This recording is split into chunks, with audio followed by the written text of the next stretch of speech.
Bien, bonjour à tous. Bienvenue à nos participants qui nous rejoignent depuis Fécamp, depuis la Normandie, pour explorer ensemble le parcours euh, extrêmement atypique de Lucie Randouin.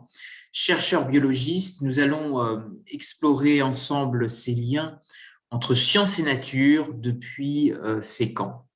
Alors, pour bien comprendre l'originalité de ces découvertes et la grande valeur de ces travaux académiques et scientifiques pour les filières du territoire, pour l'ouverture maritime de Fécamp et son rayonnement au-delà des mers et au-delà des océans, je vous propose de nous replonger dans une histoire de découvreurs et de pionniers qui a profondément marqué la côte d'Algarve. Puisque bien avant la pêche à la morue que nous allons découvrir ensemble, ce débarquement de la morue qui a profondément marqué l'histoire de Fécamp, il y a eu aussi tout simplement le rôle qu'on a peut-être un peu oublié du sel.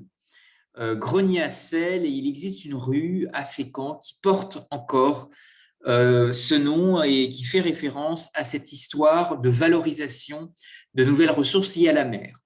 Avec une ouverture forte et qui peut intéresser aujourd'hui les biologistes, les scientifiques, puisque finalement, un port est aussi un pôle d'innovation exceptionnel pour le domaine des sciences, de l'innovation, de l'économie, mais aussi de l'éducation. Et cet héritage en Normandie se perpétue vers d'autres filières, dans l'agroalimentaire, mais aussi dans le domaine des sciences du vivant. Et c'est ce décloisonnement des connaissances vers d'autres territoires que nous allons découvrir ensemble, parce que finalement, l'industrie morutière est une industrie qui a été transatlantique, tournée vers l'Atlantique Nord, mais aussi vers les bancs de Terre-Neuve, à proximité du Canada, dans l'archipel de Saint-Pierre-et-Miquelon.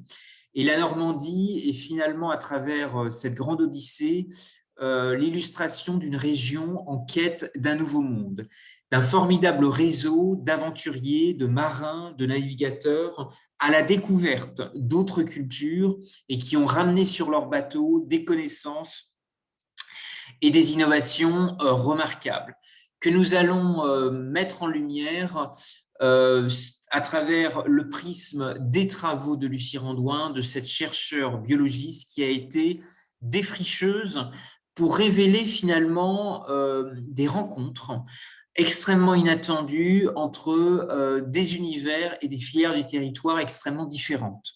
C'est l'histoire des industries probiomères que je vais vous raconter à travers ce croisement entre le monde de l'horlogerie, qui a été très important dans le secteur de la marine, mais aussi des découvertes de biologistes en faveur de nouveaux minéraux marins, de compléments alimentaires naturels qui ont été aussi extrêmement importantes pour la vie en mer, pour la résilience de l'homme, pour son équilibre alimentaire et pour la nutrition si capitale pour demain. Nous allons donc explorer ensemble comment des coquillages qui ont été aussi extraits au large des côtes normandes ont aussi fortement stimulé et se sont enrichis des travaux de cette chercheure biologiste Lucie Randouin et ont trouvé un catalyseur extrêmement intéressant avec l'univers de l'horlogerie. Alors la morue, c'est peut-être par là que nous pourrions commencer, est un trésor de bienfaits avec un port exceptionnel qui est Fécamp, qui a été exploré des routes maritimes avec ces pêcheurs de grands fonds, puisque vous voyez sur cette carte, finalement, les bancs de Terre-Neuve, c'est 3800, 3700 kilomètres, mais encore plus loin, en mer de Norvège, mer de Barents, mer de Kara, île de Baffin, au large du Groenland, il y a eu une véritable odyssée autour de la morue, jusque les extrémités de l'Atlantique Nord, comme vous pouvez le voir sur cette carte. Et Lucie Randouin, en tant que chercheur biologiste, a véritablement mis en avant les liens extrêmement étroits, les liens nutritionnels, les vitamines qu'apporte effectivement la morue pour l'organisme, pour l'être humain.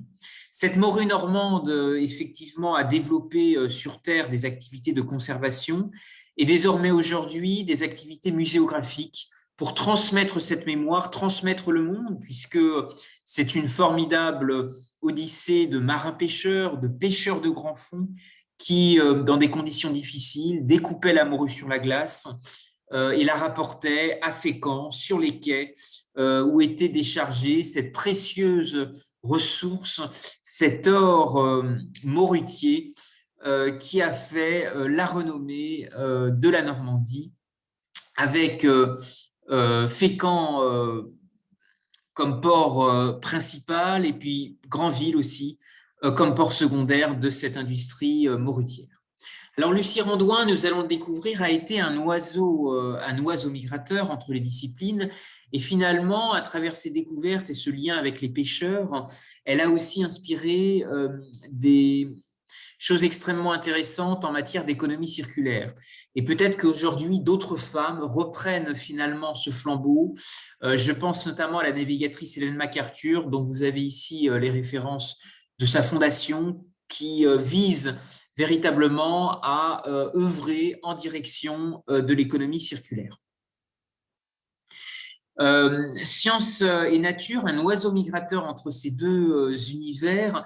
Effectivement, Lucie Randouin a voulu fortement soutenir les filières de pêche, pêcheurs de grands fonds, mais aussi le gros sel, le patrimoine salicole qui est présent en Méditerranée, notamment du côté du Narbonnais, autour de Gruissan.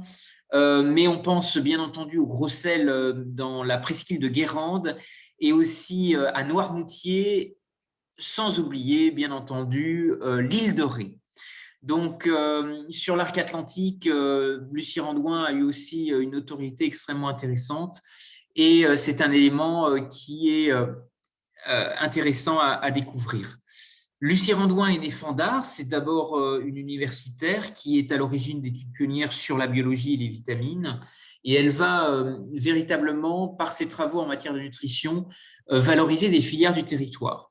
Elle est extrêmement pionnière, précurseur, elle obtient ses diplômes et son agrégation de sciences naturelles en 1911, à une époque où cette agrégation était en principe plutôt réservée aux hommes. Son parcours est inédit. Elle a été la première femme biologiste à l'Académie de médecine à imaginer notre futur entre science et nature. Elle a percé dans des travaux extrêmement précurseurs qui ont un lien extrêmement intéressant avec Fécamp, avec la Normandie, avec le vent dans les voiles qui a tant animé des innovateurs, des entrepreneurs, des marins normands en quête de nouveaux territoires. Et après le décès de Marie Curie en 1934, aucune femme n'est entrée à l'Académie de médecine avant Lucie Randouin. Le débat aujourd'hui est intéressant parce que finalement, la place des femmes dans les institutions médicales reste toujours extrêmement congrue. C'est peut-être un élément qui est aussi qui mérite d'être soulevé dans le contexte sanitaire que nous connaissons aujourd'hui, et vous dire aussi que finalement la carrière prometteuse de Lucie Randouin, à la fois dans la recherche et dans l'enseignement, a été extrêmement intéressante pour de nombreuses institutions. D'abord, deuxième femme agrégée de sciences naturelles, elle va développer sa carrière parisienne en Sorbonne. Elle sera la première femme à enseigner à la faculté de médecine de Paris et elle terminera sa carrière comme directrice générale honoraire du CNRS. Je ne peux pas mentionner l'ensemble de ces titres et fonctions, cela prendrait énormément de temps, mais en tous les cas, sachez qu'elle a été finalement pionnière dans la mise en place d'une école nationale de diététique, et avec l'un de ses collègues, Jean Trémolière, elle a développé une première école publique qui s'est ouverte à Paris dans le cadre d'un lycée technique. Elle a participé aussi à de nombreuses instances de gouvernance et vous avez des publications que vous pouvez retrouver comme celle-ci à l'écran sur les rations alimentaires équilibrées. Un rôle actif aussi pendant les deux guerres, et ça, c'est important de le signaler. Pendant la guerre 14-18, Lucie Randouin a assuré à titre bénévole la direction des travaux pratiques au laboratoire de physiologie de la Sorbonne, en l'absence de travaux et de préparateurs qui étaient à l'époque mobilisés sur le front. Elle a aussi, et ça c'est un sujet important pour nous aujourd'hui, elle a conservé aussi des sérums et des vaccins de l'Institut Pasteur dans les sous-sols de l'Institut d'hygiène militaire de 1943 à 1944, à destination de la résistance. Des faits de résistance ont été effectivement signalés, à la fois dans un courrier adressé au directeur du CNRS. Elle a hébergé temporairement un prisonnier évadé qui faisait partie des forces françaises de l'intérieur, un membre du comité directeur de l'OCM, une traductrice bibliographe d'origine russe, naturalisée française et de confession juive, et enfin quelques hommes qui étaient affiliés de force à rejoindre le STO, le service de travail obligatoire. Lucie Randouin a continuellement entretenu des activités de prévention en ne cessant de faire plus ou moins clandestinement des conférences sur l'alimentation en zone libre, mais aussi en zone occupée. Des publications vers le grand public extrêmement nombreuses, on en comptabilise près de 500, de 1910 à 1957, mais aussi des interventions à la radio et également dans des émissions de télévision. Une tribune de la santé que certains d'entre vous ont peut-être connue en 1956, qui délivrait un enseignement public qui a duré 3 mois et qui a eu un grand succès. Ce sont aussi des relations épistolaires qu'elle a développées avec des industriels, et je voudrais souligner tout particulièrement les liens, les échanges qu'elle a eus avec mon arrière-grand-père dans le cadre du développement des industries probiomères. Une ambassadrice des sciences en représentant la France dans de grandes conférences internationales, dans de grands congrès scientifiques, à la fois de l'autre côté de l'Atlantique, à Boston, qu'on doit peut-être voir au loin lorsque on est dans le port de Fécamp. Elle a été aussi à Rome, à Madrid, dans de grandes capitales européennes, Bruxelles, mais aussi la Suisse, Bâle, Berne et Lausanne dans les années 50 pour participer à de grands congrès scientifiques et partager ses connaissances avec des chercheurs biologistes. Une véritable ambassadrice des sciences. Alors, cette défense pour l'équilibre alimentaire a aussi l'occasion finalement pour elle de mettre en valeur l'importance d'une alimentation complète et correctement équilibrée sur la santé physique et morale des individus. Elle a rappelé le rôle thérapeutique des rations et surtout mis en avant l'importance aussi des découvertes finalement dans la vie pratique et les liens, en tous les cas la corrélation qu'elle a aussi réalisée avec les questions de nutrition et aussi les travaux liés à l'alcoolisme. Donc, vous voyez, elle a été un peu au carrefour des grands enjeux de santé publique. Mais l'équilibre alimentaire, elle a très vite compris qu'il fallait finalement le structurer avec des produits sains et naturels, d'où les emblèmes que vous avez ici à l'écran, Fécamp et cette corne d'abondance qui effectivement a fait de ce port un véritable, d'abord un grenier à sel et ensuite un véritable grenier morutier. Et ces produits sains et naturels qui arrivaient de la mer ont été mis en valeur dans les travaux de Lucie Randouin. Je ne résiste pas à l'idée de vous montrer le drapeau de Saint-Pierre-et-Miquelon, ici mis en valeur, parce que au large de Terre-Neuve, ces pêcheurs de grands fonds ont aussi été des pêcheurs de baleines, des pêcheurs de morues, une odyssée maritime exceptionnelle et qui rayonne avec l'âge d'or de Fécamp. L'importance de décloisonner l'innovation doit être ouverte et les ports sont des puissances accueillantes qui permettent à des cargaisons d'arriver, à des idées de prospérer, à des marins ou des navigateurs de découvrir de nouvelles destinations. Et je crois que finalement, aujourd'hui, un grand débat fort qu'on a sur la biologie, mais aussi sur les vaccins, montre l'importance aussi que des chercheurs universitaires sensibles à l'entrepreneuriat peuvent aussi contribuer fortement à décloisonner, à relier des ports, mettre en valeur les portes maritimes de la Normandie et y trouver aussi des liens avec finalement des applications en matière de recherche dans la pharmacopée, ce qu'on appelle aujourd'hui l'industrie pharmaceutique, et bien entendu dans le domaine aussi des biotechnologies. C'est peut-être ces sciences du vivant qui ont aujourd'hui besoin d'être fortement encouragées par un esprit d'entreprise dans l'université et y intégrer le prisme de l'entrepreneuriat au féminin. Alors, vous dire que finalement, les travaux de Lucie Randouin ont été révolutionnaires dans un domaine en particulier, qui est celui du calcium, le calcium de minéraux marins.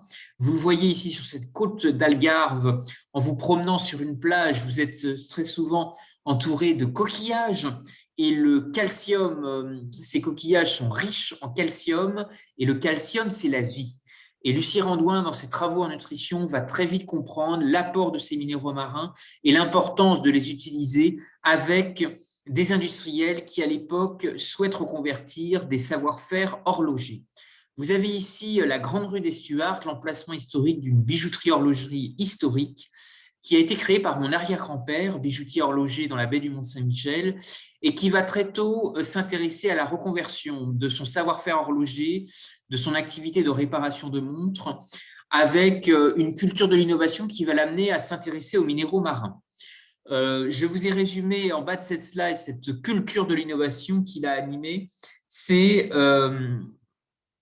précisément une dynamique qui va l'amener à défricher, inventer, créer de nouveaux itinéraires de création de valeur. Vous avez dans la vitrine de cette bijouterie-horlogerie, située à l'époque en baie du Mont-Saint-Michel, une marque de montre qui fait beaucoup sensation à l'époque et qui va être aussi un stimulant extrêmement fort en matière d'innovation, c'est la marque Zenith, qui a été récompensée lors de grandes expositions universelles et qui apparaît ici dans la vitrine, mais aussi sur le fronton de cette bijouterie-horlogerie. La marque Zenith a été portée par de grandes personnalités, dont vous avez le nom qui apparaissent ici à l'écran.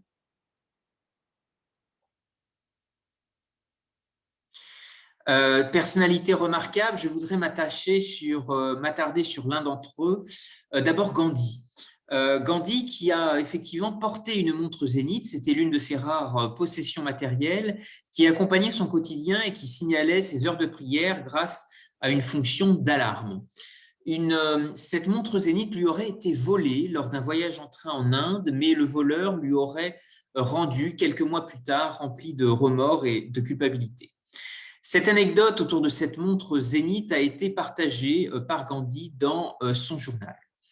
Une relation aussi avec des pionniers de l'aviation, puisque la marque Zénith sera aussi un garde-temps précieux et précis pour des aviateurs, et en particulier Louis Blériot, qui le signalera dans un courrier que vous avez ici à l'écran. Alors, je me permets ce petit détour historique sur l'horlogerie pour bien comprendre quel a été le rôle et l'apport de cet univers horloger pour produire et utiliser des minéraux marins et les valoriser dans le cadre des travaux scientifiques de Lucie Randouin. Alors, l'horlogerie est inscrite désormais à l'UNESCO depuis le 16 décembre 2020. L'UNESCO a inscrit les savoir-faire en mécanique horlogère et mécanique d'art sur la liste représentative du patrimoine culturel immatériel de l'humanité. Il existe un arc horloger transmanche qui a été stimulé d'abord avec la baie du Mont-Saint-Michel, et on va découvrir comment, avec l'industrie morutière de Fécamp, il y a eu aussi un dynamisme développé avec les industries probiomères qui ont été créées par mon arrière-grand-père. L'horlogerie a été aussi au cœur d'un espace transfrontalier qui a valorisé un véritable patrimoine culturel et matériel. C'est le sens de la candidature qui a été portée par la France en partenariat avec la Suisse. Et l'horlogerie a été finalement au carrefour de l'émigration de plusieurs diasporas, de huguenots, de protestants, qui partiront également, et je pense au rôle du port de Fécamp de l'autre côté de l'Atlantique, mais aussi Dieppe, bien entendu, notamment pour s'établir en Floride, du côté de Jacksonville, mais il y a aussi des huguenots qui sont partis développer des compétences horlogères jusqu'au large de l'Afrique du Sud. Alors l'horlogerie a aussi des liens avec la géologie parce que la montre à quartz a été aussi extrêmement stimulée par des découvertes, et en particulier le quartz va être utilisé par une marque horlogère qui s'appelle Seiko en Extrême-Orient, au Japon, et le quartz va être symboliquement une signature architecturale forte de grandes gares que vous avez ici à l'écran et qui sont intéressantes pour la créativité de grands architectes. Ici, vous avez l'exemple de la gare de Rennes qui va être mis en valeur à travers un quartier urban quartz. Le quartz permet véritablement de faciliter sa propre lumière et d'être soi. C'est un dynamisme exceptionnel d'innovation. Nous ne sommes pas une génération d'héritiers, nous sommes une génération d'entrepreneurs. La marque Zenith dont je vous parlais a fortement inspiré des innovateurs, et c'est un élément aussi extrêmement fort qui mérite des éléments de découverte ensemble. Alors, je vais vous parler du Mont-Saint-Michel, qui a été aussi un lien extrêmement étonnant. Il y a eu un carrefour de l'horlogerie et de la nutrition qui s'est mis en place depuis la baie du Mont-Saint-Michel, et qui a été développé ensemble avec d'autres territoires. Depuis la Normandie, avec Granville, mais aussi avec Fécamp. Et l'innovation a circulé extrêmement vite parce que finalement, ces découvertes en matière d'horlogerie ont été développées grâce à des connexions avec des itinéraires de création de valeur entre terre et mer. Alors, effectivement, je vais vous parler de l'expérience de mon arrière-grand-père qui a reconverti son savoir-faire horloger pour y trouver un moteur exceptionnel de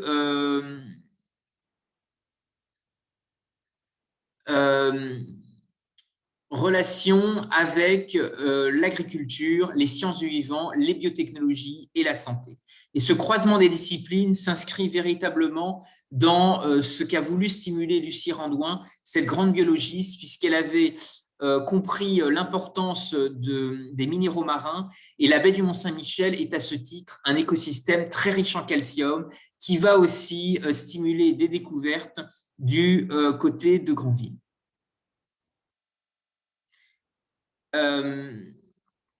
Il y a un véritable processus de créativité qui va se mettre en place dans les années 20, dans les années 30, avec la reconversion d'un savoir-faire horloger à toutes les adaptations des ressources de la mer, agriculture, alimentation et alimentation minérale des animaux.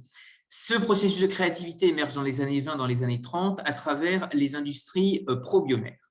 Vous avez ici le logo qui a été développé, qui a été ici un coquillage extrêmement convoité parce que ce premier logo a suscité aussi un contentieux avec la société Shell qui développait les stations-service et qui a été justement un élément très fort de litige avec cette société qui trouvait que le logo était beaucoup trop proche du logo des stations essence que vous connaissez tous.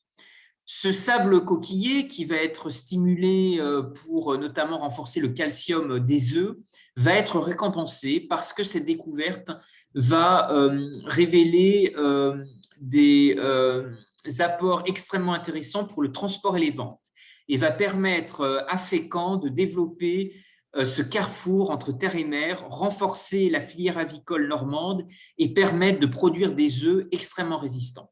Ce sera la prime d'honneur du ministère de l'Agriculture qui sera mise en place pendant la grande crise de 1936. Alors, dans un premier temps, il s'agira d'extraire du sable coquillé au large de l'archipel de Chausey, avec un bateau qui s'appelait le Saint-Pierre. Je me permets d'insister sur le nom du bateau parce qu'il illustre cette relation avec les îles anglo-normandes et le nom Césarée faisait justement référence à l'ancien nom antique de Jersey, qui était associé à différents personnages du Nouveau Testament et notamment Pilate, Pierre, Paul, Hérode, ces grands personnages qui font aussi partie de l'histoire transmanche, de l'Occident chrétien, dont la Normandie conserve bien évidemment des traces. Et ce nom Césarée pour désigner Jersey fut maintenu jusqu'à ce que l'Empire romain se christianise et devienne Endium, la forme latinisée de la très grande île. Jersey se trouvait bien être la plus grande des îles mentionnées dans l'itinéraire d'Antonin, qui se situe entre Aurigny et Ouessant. Et vous avez toujours à Jersey, dans les îles anglo-normandes, un programme pour limiter l'effet secondaire des résidences, pour limiter les effets pervers des résidences secondaires qui s'appelle Endium Homes. Alors, le fonctionnement des industries probiomères qui se sont appuyées sur les travaux de Lucie Randouin ont développé une culture du brevet. L'ensemble des brevets ont été brevetés avant de les industrialiser. Un développement international s'est aussi développé vers la Suisse, l'Allemagne, le Royaume-Uni et les États-Unis en mettant en place des partenariats atypiques. D'abord dans l'Allier, avec des filières de l'économie monastique, en particulier les moines de l'abbaye de Sept-Fonds, qui fabriquaient de la germaline, mais aussi des liens avec des milieux scientifiques et en particulier le rôle déterminant de Lucie Randouin, dont je vous rappelais, elle a été agrégée de sciences naturelles en 1911, à une époque où l'agrégation était réservée aux hommes, puis elle a été la première femme à enseigner en Sorbonne et à rejoindre l'Académie de médecine. Il y a eu des relations extrêmement intéressantes grâce à la valorisation de produits sains et naturels dans les travaux scientifiques de Lucie Randouin qui ont stimulé le développement logistique industriel de ports. Bien entendu Fécamp avec l'industrie morutière, mais c'est aussi le port de Nantes, avec son hangar à bananes, les filières de pêche, je vous parlais de Granville, le lien avec le gros sel de Noirmoutier, les Terre-Neuve qui ont aussi existé dans l'estuaire de la Loire, à Trentemoult, et puis des contacts aussi avec la Vendée, le port des Sables, au temps des Morutiers. Avec les changements du monde agricole d'après-guerre, l'idée de se regrouper pour être innovant a paru de plus en plus pertinente et les cargos bananiers qui ont développé aussi des contacts transatlantiques avec la Normandie ont mis peut-être en lien finalement l'importance des travaux pour la nutrition, l'importance aussi de se nourrir avec des vitamines, avec des fruits, avec des produits sains. L'huile de foie de morue, bien entendu, très utilisée depuis Fécamp, et des filières, mais surtout des valeurs entre terre et mer qui seront fortement encouragées grâce aux travaux de Lucie Randouin. Vous dire aussi qu'il y a eu une reconversion de cette quête de minéraux marins vers de la farine de manioc de Madagascar, qui sera développée notamment auprès d'importateurs du Havre, de Nantes, mais aussi d'autres ports, à la fois parce qu'une pénurie importante va marquer la baie du Mont-Saint-Michel avec des maladies venant notamment des huîtres. Et à cette même époque, les Japonais sont arrivés dans le Grand Ouest de la France. En 1967, les ostréiculteurs de Cancale ont reçu l'aide de leurs homologues de la baie de Sandaï pour reconstruire des parcs à huîtres qui avaient été décimés. Et des jumelages se développeront ensuite entre des villes normandes, mais aussi des capitales bretonnes en relation avec l'archipel japonais.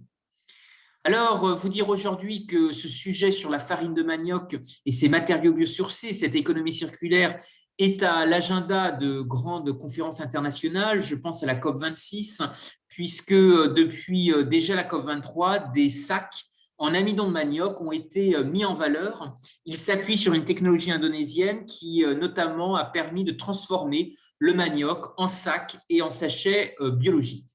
Un procédé indonésien qui aujourd'hui intéresse les continents, mais aussi les océans, puisque la lutte contre les déchets plastiques nous concerne tous.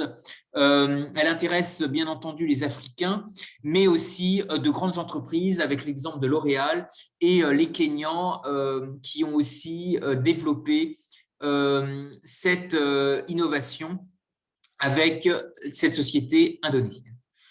Je voudrais aussi vous rappeler l'importance de l'océan. C'est peut-être ça qui est la magie aussi du port de Fécamp. La côte d'Algarve est aussi un écosystème extrêmement riche en minéraux marins. Avec les éoliennes, il y a une valorisation du vent, mais on pourrait aller encore plus loin et valoriser aussi de nouvelles filières liées à la mer et encourager de nouveaux croisements de connaissances pour innover demain. Bien sûr, c'est l'archipel de Saint-Pierre-et-Miquelon en relation avec Fécamp, mais d'autres îles qui ont été aussi des laboratoires d'innovation.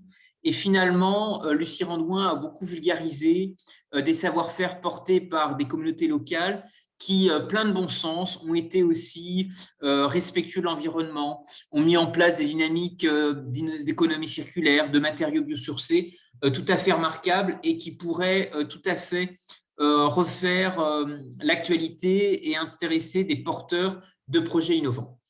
Les travailleurs de la mer ont été une œuvre exceptionnelle de Victor Hugo qui, lors de son exil à Guernesey pendant 15 ans, a été un véritable pionnier dans ce domaine. Il a, dans une grande créativité littéraire, imaginé la figure d'un roi au crinier de l'océan et il a, à ce titre, dans son œuvre, Les Travailleurs de la mer, que je vous invite à parcourir, mis en place un formidable témoignage où le droit de l'or et de l'argent dans ce royaume piloté par ce roi au crinier de l'océan est véritablement censuré et la seule monnaie ayant cours est le coquillage dont la mer est l'inépuisable coffre-fort. Alors, quel est l'héritage aujourd'hui de Lucie Randouin? Vous dire qu'il y a un prix Lucie Randouin attribué chaque année au cours des Journées nationales de diététique et de nutrition, mais peut-être, et c'est l'appel de cette conférence aujourd'hui, depuis Fécamp, avec la Normandie, lancer l'idée aussi d'un timbre qui pourrait justement illustrer ce voyage au large de l'Atlantique, ces pêcheurs de grands fonds qui allaient jusqu'à Terre-Neuve. C'est une grande odyssée maritime qui mériterait d'être valorisée à travers justement des scientifiques, des biologistes qui ont montré combien un dialogue était nécessaire et aujourd'hui gagnerait à être réinventé dans de nouveaux vaccins, dans de nouvelles innovations thérapeutiques, dans de nouvelles pharmacopées. D'autant que d'autres pépites sont à identifier sur la côte d'Albâtre. Il y a bien entendu en Normandie de nombreux trésors dans l'économie bleue. Il y a une histoire de découvreurs et de pionniers en matière de géologie, en matière de botanique, en matière de nutrition, mais aussi dans le domaine des sciences de la vie avec les biotechnologies marines.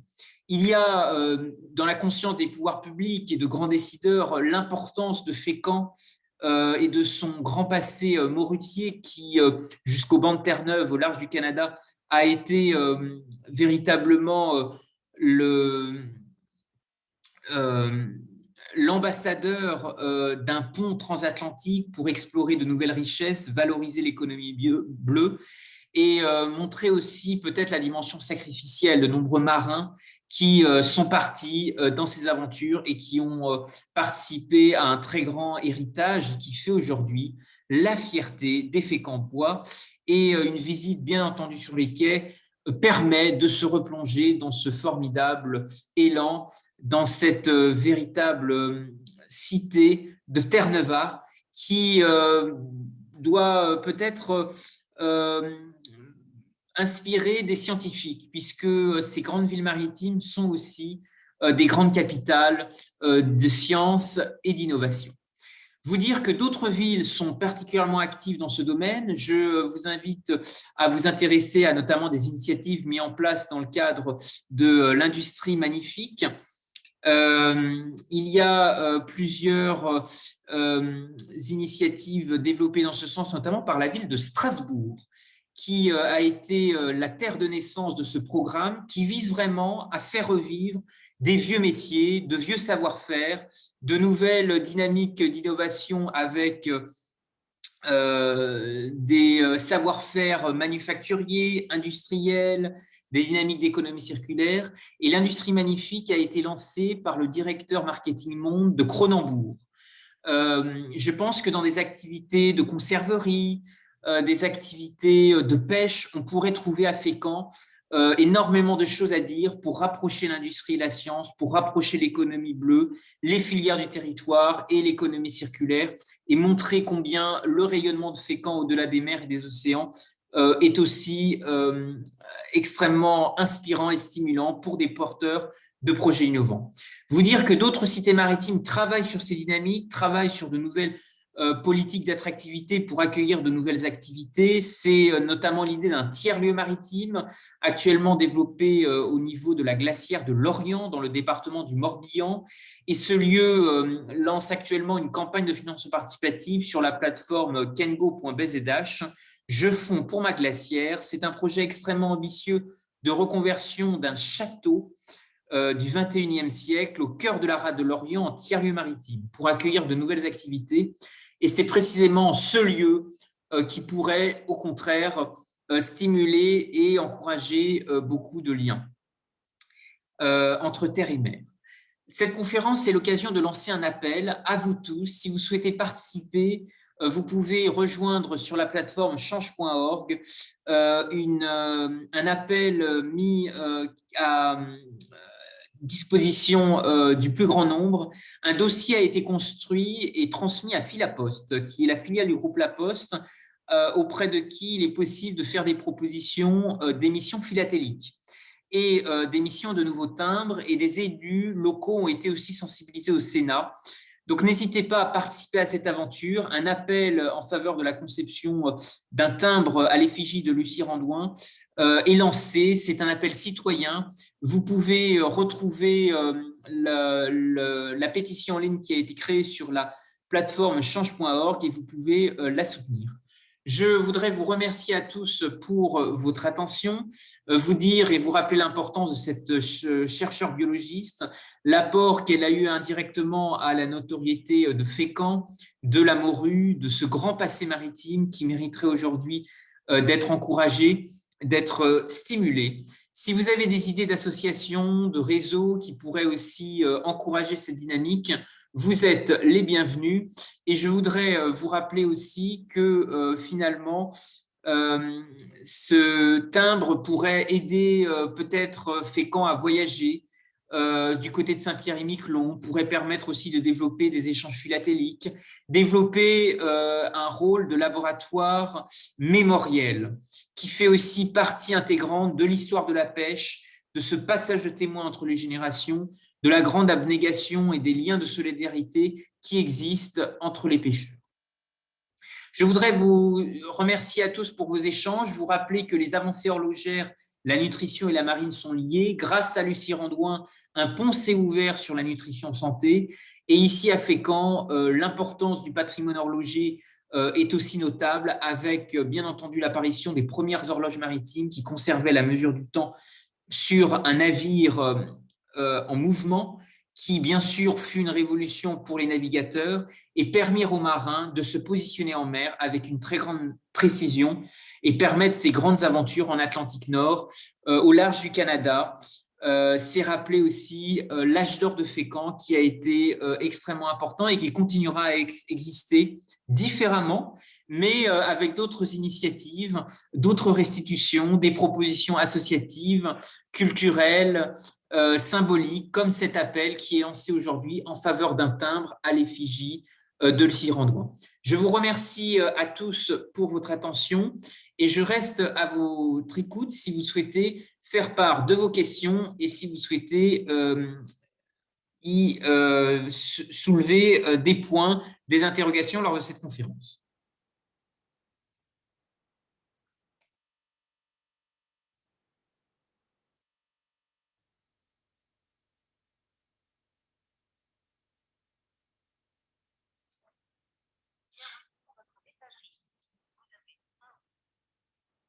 Bien, merci à tous. Je vous souhaite une très bonne journée.